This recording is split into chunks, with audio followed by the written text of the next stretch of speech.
Good morning, afternoon, night, or whatever time it is for you. My name is Ryan Wong, a team administrator and representative for the website LifeLift, a project dedicated to the world for increasing awareness about well-being and general health. And in this video, we'll be sharing with you some basic facts about mental health that you should all know. So the first part of this lesson is the topic of stress. And stress is a state of mental worry or emotional strain creating tensions resulting from certain adverse or demanding circumstances. This occurs as a natural response to address challenges in our lives, and for example, you may be stressed when you have a lot of work due soon or if you have a packed schedule over the next week. Stress, while an indicator of difficulty, can also lead to many negative health effects such as high blood pressure, heat disease, a stroke, obesity, or diabetes, and therefore it is in our best interest to lower it as much as possible, constantly with regulation. However, there are some stress relief methods that are not recommended due to their side effects. Alcohol slows the brain as a depressant, calming stressed people, but this also means that they will act irrationally with lowered cognitive functions. Also, since you can build tolerance to alcohol's effects, more is required to feel the same as you once did at first. Some people smoke cigarettes because they release dopamine in your brain after 8 seconds, calming you down with happy feelings. However, over time, these cause lung disease by damaging airways and air sacs called alveoli, and this leads to conditions such as COPD, emphysema, and chronic bronchitis and lung cancer. So nicotine patches do not work either, since it's still quite the unhealthy option.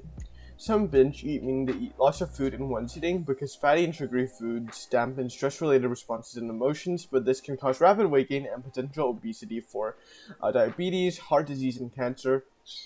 And a healthier but still unrecommended option would be excessive caffeine to inhibit brain receptors for adenosine, removing negative effects of chronic stress. However, excessive use could lead to sleep problems, bone thinning, and potential fractures, more anxiety, stomach acidity, and high blood pressure.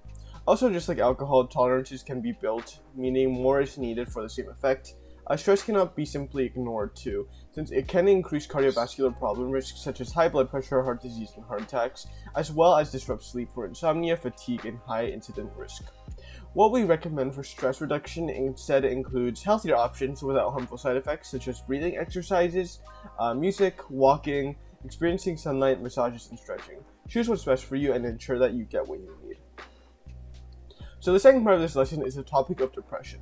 In this world, there are many different kinds of mental disorders, and we can go on and on about all the different kinds of them in depth. However, since we don't have that much time, today we'll be going over the most common one, depression, with 3.8% of the world, or 280 million people having it.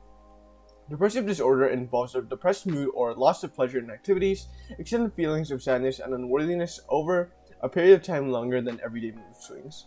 Depression can have many causes, such as a stressful life event like a loved one's death, divorce, or terminal illness.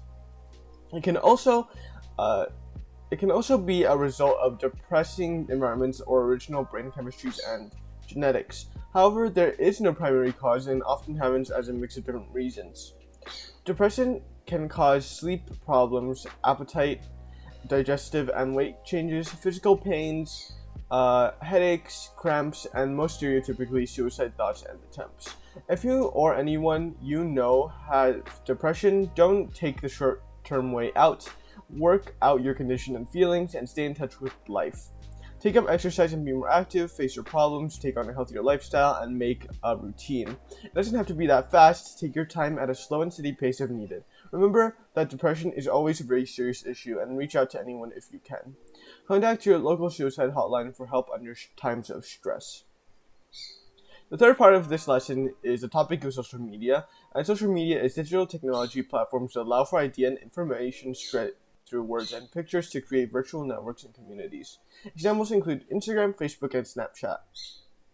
Users mainly share their daily lives and activities shared both with friends and family and outside strangers. And social media is great for communication, spreading information, marketing products, building relationships and communities, employment possibilities, and even education. However, with the increase of social media use over the past decade, these platforms have tailored their interfaces to make them as addicting as possible for more engagement, giving rise to major issues. These include a distraction and loss of productivity as we spend more of our time on social media than our tasks for the day. Misinformation spread as no barriers stop users from doing so.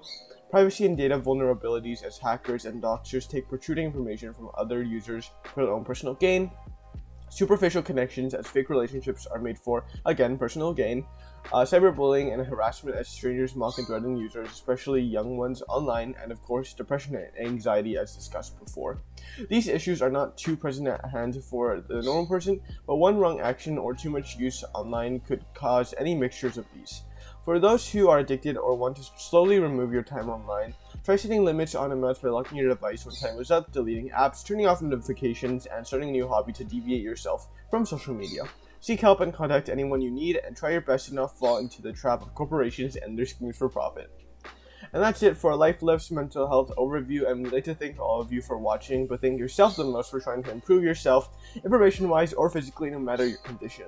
Remember, we're here to spread the word of a healthy lifestyle and to encourage a world of fitness. If you have time, make sure to check out our other resources that you may be interested in, or contact us if you have any inquiries. Until next time.